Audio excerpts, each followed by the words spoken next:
محترم، وشكرا السيد نائب محترم من الفريق الاستقلالي ديال الوحده والتعادليه على طرحكم هذا السؤال، وشكرا على حتى على الانتباه للمجهودات الجباره اللي كنبذلوها في ميدان الطاقه وفي ميدان التنقيب وفي ميدان الربط مع الاسواق العالميه في هذه المجهودات الجباره باش نداركوا التعثرات ديال اكثر من 10 سنين ديال التعطل، بما فيه طبعا في التنقيب والاستغلال ديال الغاز الطبيعي في بلادنا. فهذه المجهودات اللي بذلنا في هذا المجال من اكتشاف طبعا الغرب في الغاز عطانا بعض المكامن في الغرب، في الصويره، في تندراره، وفي سواحل العرايش.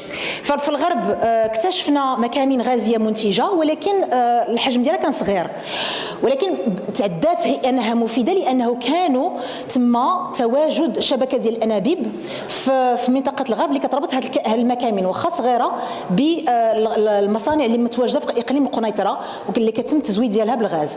في حوض الصويره نفس الشيء، كان انتاج الغاز في هذا الحوض منذ الثمانينات، ولكن اليوم الانتاج مستمر بالرخصه ديال الامتياز ديال المسقاله، والغاز كيتباع للمجمع الشريف للفوسفات في اليوسفيه باش تلبيو الاحتياجات الطاقيه ديال وحدات التجفيف والكلسنه ديال الفوسفات.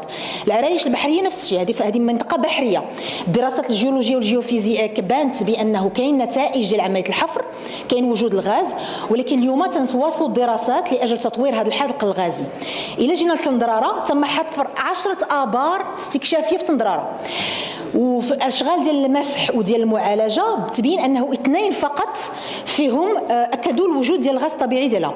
وهذه النتائج اللي كانت مشجعه عطينا واحد الامتياز ديال استغلال تندراره في 2018 باش نطوروا المكمل ديال الغاز.